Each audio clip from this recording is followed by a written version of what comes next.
हाय। क्या आपने कभी सोचा है कि जोमैटो, स्विगी, गूगल मैप ये सब कैसे काम करते हैं? इनके पीछे का क्या लॉजिक है? तो आज इन सभी डाउट्स को इस वीडियो में हम कवर करने वाले हैं। मेरा नाम है मानव खंडेलवाल और मैं पिछले 12 साल से ऑफलाइन में बच्चों को पढ़ा रहा हूं।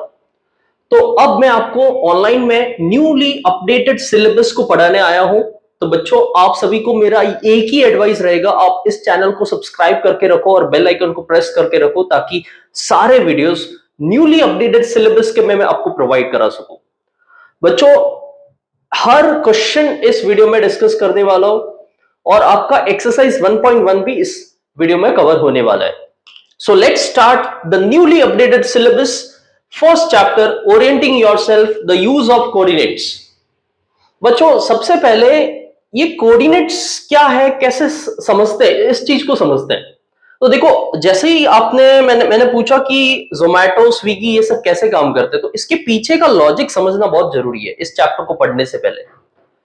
तो जैसे कि एक डिलीवरी पार्टनर एक होटल से एक घर पे आपको डिलीवरी फूड डिलीवर करने आता है। समझ लीजिए कि ये आपका पॉइंट होटल का है, ठीक है, ये मैं होटल मानता हूं। आपका घर यहां पर है, तो यहां से यहां वो जो डिलीवरी पार्टनर डिलीवरी करने आता है, तो वो कैसे आता है? इस होटल का एक कोऑर्डिनेट उस ऐप में फिक्स्ड होता है। कोऑर्डिनेट उस ऐप में फिक्स्ड होता है। आपके घर का भी एक कोऑर्डिनेट फिक्स होता है। तो वो कोऑर्डिनेट की हेल्प लेके एक जगह से दूसरी जगह पर डिलीवरी करने जाता है। इसीलिए आज हम इस चैप्टर में पढ़ने वाला है द यूज ऑफ कोऑर्डिनेट्स। इसीलिए ये चैप्टर ऐसे रखा गया है न्यूली एनसीईआरटी में। और बच्चों, आप सभी घबराने की बिल्कुल भी जरूरत नहीं है। अपडेट हुआ है सिलेबस, बहुत सारी चीजें न्यू ऐड हुई है। 11th स्टैंडर्ड के क्वेश्चंस भी डाले गए हैं 9th में। बट ट्रस्ट मी, आपको सारी चीज मैं प्रोवाइड कराऊंगा, बहुत इजी लेवल पे लेके जाके आपको पढ़ाने वाला हूं। हर क्वेश्चन समझ में आने वाला है। बस आप भरोसा रखो अपने मानव भैया पर, ठीक है। चलो, तो शुरुआत करते हैं। पहला कॉन्सेप्ट, बच्चों, 2D क्या होता है? 2D वो होता है जो कि एक फ्लैट फिगर होता है, उसके 2 डायमेंशंस होते हैं। लेंथ एंड ब्रेथ ही होगा उसके पास में। मोस्टली आपको 2D में सर्कल दिख जाएगा, स्क्वायर दिख जाएगा, रेक्टेंगल दिखेगा, ट्राइंगल, ओवल शेप। ये सारे शेप्स में एक सिर्फ प्लेन होता है, सरफेस होता है, इसमें कोई वॉल्यूम नहीं होता है। इसीलिए यहां पर लिखा है there is no such volume in this, but it has a surface. Paper, board, ये स्क्रीन, ये सब 2D है, ठीक है। 3D क्या होता है? 3D की definition, it is a object which has 3 dimensions, length, width and height. Length, breadth, height, इनके तीनों डायमेंशंस होते हैं। और 3D शेप्स फ्लैट नहीं होते हैं, जैसे कि 2D शेप्स मैंने बोला फ्लैट होते हैं और वहां पर वॉल्यूम नहीं होता है। यहां पर आपको फ्लैट नहीं दिखाई देंगे, इनके अंदर में कंटेन वॉल्यूम भी होगा, इनकी थिकनेस भी होगी। क्यूब, क्यूबॉइड, स्फीयर, सिलेंडर, कोन, ये सब 3D शेप्स होते हैं। तो आप सभी को ये तो छोटी क्लास में पढ़े ही हुए होंगे। ये 2D शेप्स है बच्चों, देख लो। 2D शेप सर्कल है, ट्राइंगल्स है, स्क्वायर है, रेक्टेंगल, ये सब क्या है? एक शीट पे ही बना सकते हो। इनके अंदर में कुछ वॉल्यूम थोड़ी भर सकते हो। लेकिन अगर आप देखो तो 3D शेप्स में आप पानी भर सकते हो, सिलेंडर के अंदर में पानी डाल सकते हो, वॉल्यूम कंटेन करता है। इसके अंदर में भी पानी, क्यूब के अंदर में होल करके पानी भर सकते हो, डेफिनेटली भर सकते हो। तो जहां पर वॉल्यूम होगा वो 3D शेप्स होंगे, ठीक है। चलो, तो नेक्स्ट पढ़ते हैं। हाँ, अब ये ग्राफ शीट में कोऑर्डिनेट ज्योमेट्री को पढ़ने वाले हैं। वैसे तो ये चैप्टर सेम ही है, ऑलमोस्ट सिमिलर है, बट बहुत सारे एडवांस क्वेश्चंस के साथ में इस साल ये चैप्टर आया है। तो चलो, सबसे पहले समझते हैं कि कोऑर्डिनेट्स का यूज कैसे होता है। लेट्स से कि ये ग्राफ को मैं अज्यूम करता हूं मेरा घर है, ठीक है, या फिर मेरा विलेज है, ऐसे समझ लो। ये मेरा विलेज है, ठीक है। विलेज का नाम हम दे देते हैं एबीसी। ये मेरा विलेज एबीसी है। इस विलेज में एक यहां पर इस पॉइंट पर बैंक है, ठीक है। और बच्चों, मेरा ये 0,0 यहां पर मेरा घर है, होम है। अब मुझे इस घर से बैंक तक जाना है, तो कैसे जाऊंगा? तो सिंपल सा है, एक तो कि मैं इस एक्स एक्सिस पर 6 तक जाऊंगा, यहां तक चला जाऊंगा, फिर ऐसे टर्न लेके ये बैंक की तरफ चला जाऊंगा वाई एक्सिस के अलोंग। ठीक है, तो यहां पर मैं 6 यूनिट डिस्टेंस कवर किया और यहां पर भी मैंने 6 यूनिट डिस्टेंस कवर किया। तो इस बैंक का कोऑर्डिनेट हो गया, x का पहले लिखना है 6 और y का बाद में लिखना है 6। तो 6,6 इस बैंक का कोऑर्डिनेट हो गया। जब मैं बोलता हूं कि इस बैंक का कोऑर्डिनेट 6,6 है, मतलब इस ग्राफ में बैंक का एड्रेस है, एड्रेस जो है वो 6,6 है। समझ में आया आपको? तो इस तरह से ये गूगल मैप्स, स्विगी, जोमेटो ये सब काम करते हैं। वो थोड़ा एडवांस कॉन्सेप्ट है बट बेस यही है, उसका बेस यही है। ठीक है, लेट्स से कि हम समझते हैं एक यहां पर बच्चे जिम में, ठीक है, किसी बच्चे को बॉडी बिल्ड करनी है तो डेफिनेटली ये घर से जिम की तरफ जाएगा। तो उसको जिम जाना है तो वो क्या करेगा, पहले ऐसे जा सकता है एक्स एक्सिस के अलोंग, फिर यहां से हुए ऐसे टर्न लेके यहां पर जाएगा। तो अब कितना एक्स एक्सिस पे डिस्टेंस कवर किया उसने, इस तरफ -7 और यहां पर ये वाला पॉइंट, ये डिस्टेंस तो इसके बराबर होती है ना, तो ये 7 तक, तो 7। तो इस जिम का कोऑर्डिनेट आ गया -7,7। अब ये होम का कोऑर्डिनेट क्या होगा बच्चों? होम का कोऑर्डिनेट ये होगा 0,0। आप सभी को इसमें कोई डाउट नहीं होना चाहिए, 0,0 होगा। Any doubt in this? चलो, तो इस तरह से हम कोऑर्डिनेट्स को प्लॉट करते हैं। लेट्स से कि अगर मेरे को एक कोऑर्डिनेट प्लॉट करना है 5,6, तो मैं कहां पर प्लॉट करूंगा? मुझे पता है कि x पे, ये वाला x एक्सिस पे हमको डिस्टेंस मेजर करना है, ये वाला y एक्सिस पे हमको डिस्टेंस मेजर करना है, x, y। ठीक है, तो x एक्सिस पे 5 पे आ जाओ और y एक्सिस पे 6 तक जाना है। तो ये वाला पॉइंट आ जाएगा 5,6। ठीक है, 5,6। तो इस पॉइंट को लेट्स से P पॉइंट है, तो ये हमारा 5,6 हो गया। इस तरह से ये काम करता है। चलो आगे का हम कॉन्सेप्ट पढ़ते हैं कि इसमें अगर मैं पूछूं कि ये पॉइंट है, ये पॉइंट जिसका कोऑर्डिनेट बताओ, Q पॉइंट है, तो आप सभी मुझे कमेंट करके बताओ कि इस Q पॉइंट का कोऑर्डिनेट क्या होगा। तो सबसे पहले आप यहां से काउंट कर लेना, x पे कितना 6 और y पे कितना 8, क्योंकि ये डिस्टेंस इसके बराबर होती है। ठीक है, तो ये 6,8 हो गया, यहां पर 6,8 हो गया। ठीक है, तो इस तरह से ये आपको करना है। चलो ये तो मैंने ही बता दिया, तो आपको एक और मैं दे देता हूं, इस पॉइंट का कोऑर्डिनेट बताओ, R पॉइंट का। ठीक है, R पॉइंट का कमेंट में बताना है कि ये कितना है।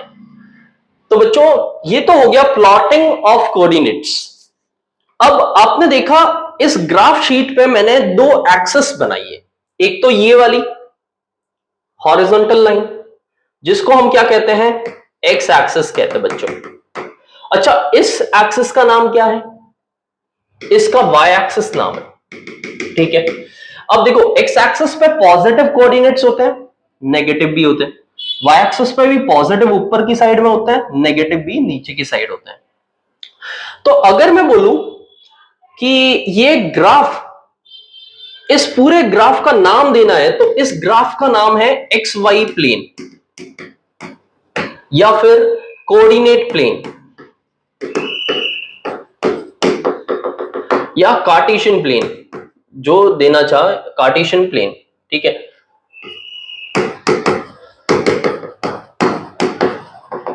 ये इनके नाम्स होते हैं, coordinate plane, X Y plane या कार्टेशियन प्लेन। बच्चों इसमें एक क्वेश्चन आ जाता है कि इस R पॉइंट का मिरर इमेज कहां पर बनेगा? अगर एक्स एक्सिस मिरर की तरह है, एक्स एक्सिस समझ लो मिरर की तरह है, तो इस R पॉइंट का मिरर इमेज कहां बनेगा? देखो आपके सामने अगर मिरर रखूं तो वो इमेज बनेगा, वो आगे बनेगा, जितनी डिस्टेंस आपकी इधर होगी उतना को उतना आगे बनेगा। तो सेम वे यहां पर भी R पॉइंट का मिरर इमेज इधर बनेगा। अब R पॉइंट यहां से यहां तक कितनी डिस्टेंस पे है? ये वाली डिस्टेंस पे है। कितनी डिस्टेंस है? ये डिस्टेंस है 6, यहां पर 6 यूनिट्स है वाई एक्सिस के अलावा। तो सेम डिस्टेंस पे यहां पर भी बनेगा 6 यहां तक आना है, ठीक है। तो यहां पर इसका मिरर इमेज बनेगा। आर का लेट्स से ये आर डैश है जो कि इमेज है, तो इसका कोऑर्डिनेट पूछे तो क्या होगा, एक्स का तो 6 और यहां पर भी वाई एक्सिस का -6। तो अगर मैं बोलूं ये 6,6 है तो इसका मिरर इमेज 6,-6, 6,6 का मिरर इमेज 6,-6 है। बच्चों समझ में आया? Reflection and mirror image. तो मैंने बच्चों ऑलरेडी आपको बता दिया है रिफ्लेक्शन क्या होता है। जैसे कि अगर मैं बोलूं, इसमें मैंने यहां पर एक पॉइंट रखा है, ये वाला पॉइंट, इसका नाम दे दिया P पॉइंट। तो इसका इमेज कहां पर बनेगा, या फिर मैं ये पॉइंट दे देता हूं यहां पर P पॉइंट, तो इसका इमेज कहां पर बनेगा?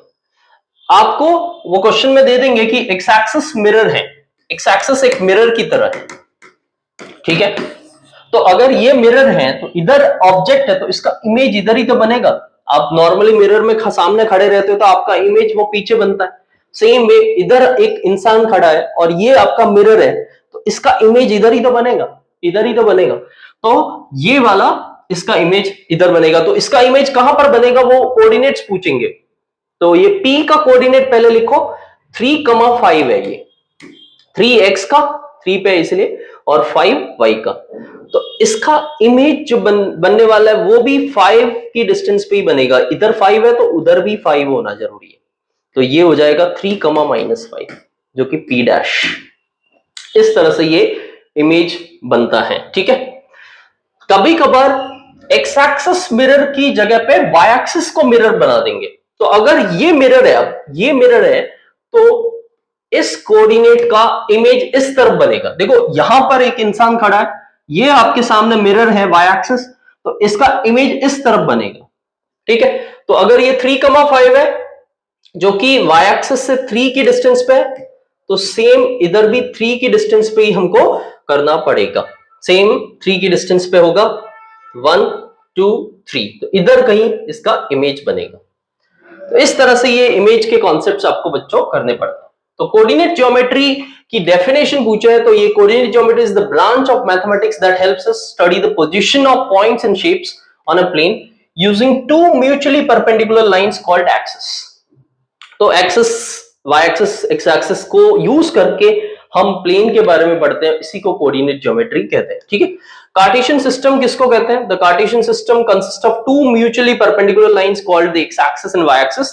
Plane form by these axis is known as Cartesian plane और कोऑर्डिनेट प्लेन। जैसा कि हमने ऑलरेडी बात की थी, यहां पर देखो, यहां पर मैंने आपको बता दिया था कि इस प्लेन को बनाने में एक्स एक्सिस और वाई एक्सिस की हेल्प लगी है, जिसको प्लेन का नाम क्या दिया है? X Y plane, coordinate plane, Cartesian plane. तो वही डेफिनेशन में लिखा, ठीक है। चलो बच्चों, इस ग्राफ में कुछ इंपॉर्टेंट टर्म्स होते हैं। ये जो फर्स्ट नंबर होता है इसको हम एक्स कहते हैं, इसको हम वाई कहते हैं। अब एक्स का दूसरा नाम होता है एब्सिसा, एब्सिसा, ठीक है, एब्सिसा। ठीक है, और सेकंड जो वाई वाला होता है उसका नाम होता है ऑर्डिनेट। दोनों को अगर हम साथ में बोले कंबाइन करके तो इसका नाम होता है कोऑर्डिनेट, ठीक है। अगर मैं 3,5 साथ में बोलता हूं तो उसको कोऑर्डिनेट कहेंगे। अगर मैं सिर्फ 3 बोल रहा हूं तो उसको हम कहेंगे एब्सिसा, उसको हम कहेंगे एब्सिसा, ये वाला। और 5 अकेला बोल रहा हूं तो ऑर्डिनेट, ठीक है। अब बच्चों हमने ये पढ़ लिया कि कोऑर्डिनेट्स को कैसे प्लॉट किया जाता है और कोऑर्डिनेट्स का मिरर इमेज क्या होता है। अब हम पढ़ेंगे क्वाड्रेंट्स क्या होते हैं। तो देखो, अगर वाई एक्सिस और एक्स एक्सिस से 4 क्वाड्रेंट्स बन रहे हैं, डिवीजन बन रहा है, इस ग्राफ शीट के 4 डिविजन्स बन रहे हैं, तो इसको हम कहते हैं फर्स्ट क्वाड्रेंट, इसको हम कहते हैं सेकेंड क्वाड्रेंट, इसको हम कहते हैं थर्ड क्वाड्रेंट, इसको फोर्थ क्वाड्रेंट कहते हैं बच्चों, ठीक है। अच्छा, फर्स्ट क्वाड्रेंट में आप एक्स में पॉजिटिव होता है, वाई एक्सिस का भी पॉजिटिव होता है, तो इसके जो सिंबल्स आएंगे वो पॉजिटिव पॉजिटिव आएंगे। लेट्स से कि ये एक पॉइंट लिया, ये 4 पे और यहां पर भी 4 है, तो 4,4, ये 4 भी एक पॉजिटिव है, ये भी 4 एक पॉजिटिव है, ठीक है। इसमें प्लस प्लस आएंगे। अच्छा, सेकेंड क्वाड्रेंट में कोई भी कोऑर्डिनेट प्लॉट करो। लेट्स से मैंने ये पॉइंट लिया जिसका x है -6 और y है मेरा 5। x है -6 और y है मेरा 5। तो इसमें हर कोऑर्डिनेट का सिंबल पहले का नेगेटिव होगा, दूसरे का पॉजिटिव होगा। थर्ड क्वाड्रेंट में दोनों नेगेटिव होंगे, फोर्थ में पॉजिटिव नेगेटिव होगा। ऐसे सिंबल से हम पता कर सकते हैं कि ये कौन से क्वाड्रेंट में लाई कर रहा है। तो कभी कभार है ना, विदाउट प्लॉटिंग वो पूछेंगे कि कौन से क्वाड्रेंट में एक कोऑर्डिनेट लाई कर रहा है, तो आपको सिंबल्स याद होने चाहिए कि फर्स्ट क्वाड्रेंट का सिंबल प्लस प्लस है, सेकेंड का माइनस प्लस है, थर्ड का माइनस माइनस है और फोर्थ का प्लस माइनस है। ठीक है, इस तरह से होगा। तो ये क्वाड्रेंट में बेस्ड क्वेश्चंस हैं अभी, और सभी का एक मिक्सचर क्वेश्चन मैंने लिया है। देखो अब आपको समझ में आएगा। ये पॉइंट P -5,7 है, तो इसका ऑर्डिनेट क्या है? ऑर्डिनेट का सिंपल सा फंडा है कि y वाला पॉइंट हमारा 7 है, तो ये 7 ऑर्डिनेट हो। एब्सिसा मतलब x वाला पॉइंट -5 हो गया। क्वाड्रेंट कौन सा लाई करेगा? देखो क्वाड्रेंट के लिए आपको सिंबल पता करना है, माइनस और प्लस। कौन सा क्वाड्रेंट में होता था? क्वाड्रेंट 2 में होता था, क्वाड्रेंट 2 में होता था ये। तो इसका आंसर आ जाएगा सेकेंड क्वाड्रेंट। ठीक है, distance from the X axis. अब इसमें मेन बात, अगर मैं ये ड्रॉ किया -5,7, हमने ये -5 लिया, ये 7 है, तो इधर पॉइंट आया -5,7। ठीक है, अब एक्स एक्सिस से ये कितना डिस्टेंस पे है? ये वाला पॉइंट एक्स एक्सिस ये है, इससे कितना दूर पे है? तो ये 7 जो है वही तो डिस्टेंस है, ये 7 यूनिट्स। तो इसका आंसर हो गया distance from X axis is 7 units. Distance from Y axis, तो वाई एक्सिस से ये पॉइंट कितना दूर है? तो ये वाली डिस्टेंस होगी, तो 5 यूनिट्स। डिस्टेंस हमेशा पॉजिटिव लिखना है बच्चों। ठीक है, डिस्टेंस को हमेशा पॉजिटिव लिखा जाता है, भले यहां -5 है बट तो भी 5 यूनिट्स लिखना है। तो एक सिंपल सा फंडा आपको बताता हूं कि अगर डिस्टेंस फ्रॉम एक्स एक्सिस पूछे तो y वाला आंसर होता है 7, डिस्टेंस फ्रॉम y एक्सिस पूछे तो x वाला आंसर होता है। डिस्टेंस हमेशा पॉजिटिव लिखनी है, बस इतना ध्यान रखना। ठीक है, चलते हैं नेक्स्ट। अब ये सारे एक्स्ट्रा क्वेश्चंस आपके बुक से ही है वो, और कुछ बाहर से भी है, तो देखो कैसे सॉल्व करते हैं। इन विच क्वाड्रेंट और on which axis does each of the following points लाई? हम देख रहे हैं -4,6। सिर्फ सिंबल्स को देखो, माइनस और प्लस तो कौन सा क्वाड्रेंट था? सेकेंड क्वाड्रेंट था बच्चों, सेकेंड क्वाड्रेंट था। अच्छा, ये प्लस माइनस, तो ये तो फोर्थ क्वाड्रेंट था। अच्छा, ये 0,-7। एक चीज और ध्यान देना, 0,-7 कोई भी क्वाड्रेंट पे लाई नहीं करता, ये एक्सिस पे लाई करता है। अगर मैं आपको बताऊं इस ग्राफ में 0,-7 प्लॉट करोगे तो कहां पर आएगा?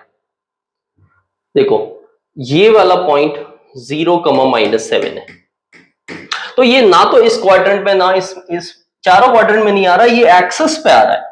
तो ये वाई एक्सिस पे लिखेंगे हम, इसका आंसर क्या लिखेंगे? Y axis. 3,4 दोनों पॉजिटिव है, तो डेफिनेटली फर्स्ट क्वाड्रेंट है। ठीक है, दोनों नेगेटिव है, तो थर्ड क्वाड्रेंट होगा। ठीक है, इस तरह से ये क्वेश्चंस को हम सॉल्व कर सकते हैं। Any doubt in this? Comment में बच्चों बताना डाउट है तो। ठीक है, next question. A point whose coordinates are both positive will lie in. अब एक पॉइंट है जिसका कोऑर्डिनेट्स दोनों पॉजिटिव है। पॉजिटिव मतलब क्या? फर्स्ट क्वाड्रेंट, सिंपल सा फंडा है, तो फर्स्ट क्वाड्रेंट पे टिक किया जाए। Next, ordinate of all the points on the Y axis can B.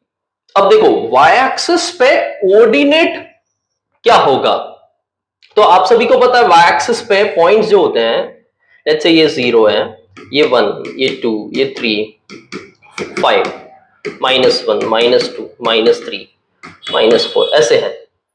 तो इनके ऑर्डिनेट्स क्या होंगे? तो अगर मैं बोलूं ये 1 लिया तो इसका कोऑर्डिनेट क्या होगा 0,1, 2 लिया तो 0,2, ऐसे सभी के कोऑर्डिनेट्स होते हैं। अब इन कोऑर्डिनेट्स में से ये वाले पॉइंट तो कुछ भी हो सकते हैं ना, क्योंकि ऑर्डिनेट ही पूछा। ऑर्डिनेट मतलब वाई वाला पॉइंट। इन सभी वाई एक्सिस के जो पॉइंट्स हैं, इनके वाई वाले पॉइंट्स क्या हो सकते हैं, तो एनी नंबर हो सकता है, एनी नंबर हो सकता है। इसमें वाई वाले कुछ भी हो सकते हैं, तो एनी नंबर इसका आंसर हो गया। The perpendicular distance of a point from x axis is known as, बच्चों अभी बताया है कि अगर ये दो एक्सिस हैं, एक पॉइंट है यहां पर, x एक्सिस से जो परपेंडिकुलर डिस्टेंस होती है उसको हम क्या कहेंगे, उसको हम कहेंगे ऑर्डिनेट। ध्यान देना, x एक्सिस से परपेंडिकुलर डिस्टेंस जो भी होगी उसको हम कहेंगे ऑर्डिनेट। क्यों? क्योंकि ये परपेंडिकुलर डिस्टेंस है और ये वाला y एक्सिस की डिस्टेंस के बराबर है, ये वाली, तो y एक्सिस वाली डिस्टेंस को हम ऑर्डिनेट कहते हैं। ठीक है, अगर यहां पर ही y एक्सिस होता, the perpendicular distance of a point from the y axis is, then abscissa होता, देन एब्सिसा हो जाता। ठीक है, तो इस तरह का ये क्वेश्चन था। चलो अब देखो, द पॉइंट a कमा b lies in third quadrant. बच्चों थर्ड क्वाड्रेंट में लाई कर रहा है। थर्ड क्वाड्रेंट में आपको सबको पता होना चाहिए दोनों माइनस माइनस होते हैं। Find which statement is correct. दोनों माइनस होते हैं तो a greater than 0, b sorry, ये क्वेश्चन में सेकेंड क्वाड्रेंट होना चाहिए था, सेकेंड क्वाड्रेंट, थर्ड नहीं, सेकेंड होना चाहिए। ठीक है, यहां पर थर्ड में ये ऑप्शंस बैठेंगे नहीं। तो सेकेंड क्वाड्रेंट में अगर एक पॉइंट लाई कर रहा है तो आपको पता है फर्स्ट जो x का पॉइंट है वो माइनस होगा और y का पॉजिटिव होगा। ठीक है, तो find which statement is correct. अब मुझे पता चल गया कि माइनस वाला नंबर तो स्मॉल होता है और पॉजिटिव थोड़ा बिग ही होगा उससे। ठीक है, तो ये y वाला पॉइंट x वाले पॉइंट से बड़ा होना चाहिए। तो a मेरा ये है, b मेरा ये है, तो b should be greater than a, b should be greater than a, तो b should be greater than a आना चाहिए। ये वाला तो ऑप्शन में ही नहीं है, तो फिर b ग्रेटर देन 0 भी आना चाहिए। हाँ, ये दो ऑप्शन में b ग्रेटर देन 0 आ रहा है बिकॉज ये पॉजिटिव होता है। उसके साथ में a लेस देन 0 भी आना चाहिए, तो a इसमें तो ग्रेटर देन 0 आया है, तो ये वाला रॉन्ग है। ग्रेटर देन 0 कैसे हो सकता है, नेगेटिव है ये तो a भी लेस देन 0 और b भी ग्रेटर देन 0, जिसमें एक ही ऑप्शन आ रहा है वो हमारा ये हो गया, a less than 0, b greater than 0, क्योंकि a नेगेटिव होगा, b पॉजिटिव होगा। इसके अकॉर्डिंग ये ऑप्शन हमारा बेस्ट हो गया। ठीक है, next, ordinate of all the points on the y axis can be. अब वो क्वेश्चन ऑलरेडी हम ले चुका है, एनी नंबर। y एक्सिस पे जितने भी होते हैं ऑर्डिनेट्स वो एनी नंबर हो सकते हैं। ठीक है, अगर यही बोलते हैं कि abscissa of all the points on the y axis can B, तो इधर एब्सिसा होता तो of all the points on the y axis, abscissa हमेशा 0 होता है, क्योंकि y एक्सिस के जितने भी पॉइंट्स होते हैं ना वो 0,5, 0,2, 0,-5, 0,-4 ऐसे होते हैं, तो एब्सिसा इनके सबके 0 होते हैं। तो उस केस में अगर एब्सिसा पूछते तो 0 पे टिक करते हैं, लेकिन यहां पर ऑर्डिनेट पूछा है तो वो एनी नंबर हो सकता है। ये ऑर्डिनेट पूछा है y वाला पॉइंट, तो एनी नंबर पे टिक करना है। एब्सिसा पूछते तो 0 पे टिक करना है, ऐसे। ठीक है, find the distance of the point b -4,8 from the x axis. सीधा सीधा बोला हुआ है कि x एक्सिस से पूछा है डिस्टेंस अगर, तो y वाला आंसर है 8, y वाला आंसर है। ठीक है, नेक्स्ट, अब ये बच्चों आपके एनसीईआरटी से है, लेटेस्ट अपडेटेड एनसीईआरटी से क्वेश्चन है। इसमें ये कुछ फिगर दिया हुआ है, डायग्राम दिया हुआ है, इसमें ये बोला हुआ है कि यहां पर ये देखो D1 से लेके R1 एक डोर है, यहां से लेके यहां तक एक डोर है। ठीक है, और फिर ये हमारा बेडरूम है, यहां पर पूरा बेडरूम है, यहां वार्डरोब है, और आगे कुछ क्वेश्चंस दिए हुए हैं। देखो क्वेश्चंस को पढ़ते हैं एक बार। क्वेश्चंस भी ये हैं, एक बार क्वेश्चंस को देख लेते हैं। ये रियान का रूम है जिसमें X and Y axis are marked. ये बच्चों एक्स एक्सिस और वाई एक्सिस मार्क्ड है। यहां देखो, मैं आपको एक बार मार्क करके देता हूं। ये हमारी वाई एक्सिस है, ये हमारी एक्स एक्सिस है। ठीक है, ऐसे इसको लिया है उन्होंने वाई एक्सिस, इसको लिया एक्स एक्सिस। अब क्वेश्चन में क्या पूछा, क्वेश्चन अगर आपके पास में है तो देख सकते हो। D1R1 D1R1 represents the door to Rian's room। ये D1R1 आप देख सकते हो, यहां पर है। कहां पर है ये वाला पॉइंट, ये D1 से R1 कितना सेंटीमीटर, यूनिट्स कितना है 1 2 3 3.5 यूनिट्स की इसमें डिस्टेंस डोर पे ली है। ठीक है, मतलब डोर की लेंथ है। How far is the door from the left wall. Left wall बच्चों ये है वाई एक्सिस, ये वाली लेफ्ट वॉल है वाई एक्सिस। अब इस वाई एक्सिस से ये डोर कितना दूर है, तो डोर यहां से स्टार्ट हो रहा है बच्चों, यहां तक ये डोर है हमारा। तो ये डोर इस वाई एक्सिस से कितनी दूरी पर है, सिंपल सा फंडा है, ये वाली डिस्टेंस है 8 यूनिट्स। तो इसका आंसर हमारा 8 यूनिट्स हो गया। ठीक है, यहां से यहां तक की distance. Next question, how far is the door from the X axis. अब एक्स एक्सिस पे ही डोर लगाया है, तो एक्स एक्सिस से कितनी डिस्टेंस हुई 0 यूनिट्स। तो फर्स्ट का आंसर हो गया 8 यूनिट्स एंड 0 यूनिट्स। पहला क्वेश्चन हो गया खत्म।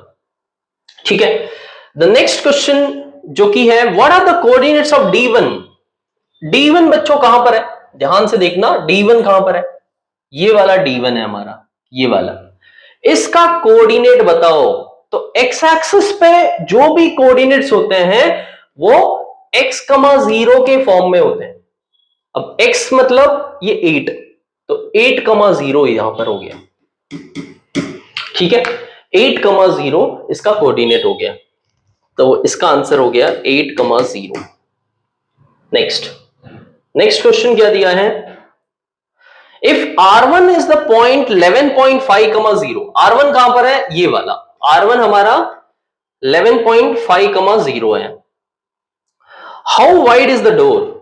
तो देखो डोर D1 से R1 तक है और R1 हमारा 11.5 है, तो डोर की विड्थ कितनी होगी 8 से 11.5, 11.5 माइनस 8 3.5 यूनिट्स, तो विड्थ हो गई 3.5 यूनिट्स। तो पहले का आंसर हो गया 3.5 units. Do you think this is a comfortable width for the room door. If a person in a wheelchair wants to enter the room, will he or she will be able to do easily?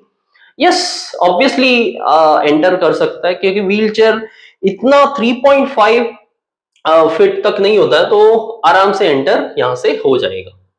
तो he or she can comfortably enter the door। ठीक है, ये वाला लिखना है आपको।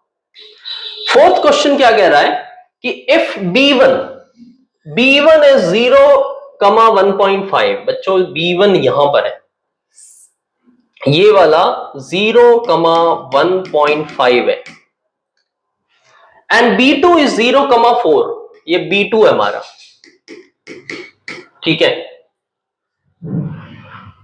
ये दोनों रिप्रेजेंट कर रहे हैं एंड ऑफ बाथरूम डोर। ये बाथरूम है यहां पर, ये बेडरूम था ना उसका रियान का, तो यहां पर ये इसका बाथरूम का डोर है, अंदर फिर बाथरूम होगा। ठीक है, तो ये बाथरूम का डोर है। ठीक है, इज द बाथरूम डोर नैरोर और wider than the room door. Room का डोर है 3.5 यूनिट्स का, बाथरूम का डोर कितना है देख सकते हो 1.5 से लेके 4, तो डेफिनेटली 2.5 यूनिट्स का है। तो bathroom door is narrower than room door, क्योंकि छोटा है ना तो नैरो है। बाथरूम का डोर नैरो है थोड़ा, क्योंकि बाथरूम का डोर जो है वो 2.5 यूनिट्स का है, और जो नॉर्मल डोर है बेडरूम का वो 3.5 यूनिट्स का है। तो ये तो इससे नैरो ही हुआ। तो इस क्वेश्चन के साथ में आपका 1.1 एक्सरसाइज खत्म हो जाता है। बच्चों इसके बाद में भी एक सेकेंड एक्सरसाइज का वीडियो आएगा, उसके कॉन्सेप्ट्स और सारे एक्स्ट्रा क्वेश्चंस भी उसमें कवर होंगे। तो इस चैनल को सब्सक्राइब करके रखो और बेल आइकन को प्रेस करके रखो ताकि आने वाले सारे वीडियोस आप देख सको। हर क्वेश्चन हम डिस्कस करने वाले हैं। Till then see you, bye bye, take care.